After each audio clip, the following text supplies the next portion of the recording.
আসসালামু আলাইকুম, সবাই কেমন আছেন? এসেছি মাছ বাজারে, দেখেন তরতাজা সব মাছ। ইলিশ কত করে? এটা কত? এটা কত?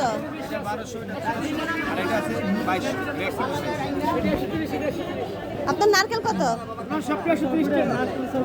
হ্যাঁ, 90 টাকা কি পিস? 150 টাকা বললো ওখানে জোড়া। এই যে ইয়াতে তাহলে ওটাই নিন, ওটাই ভালো। দেখছেন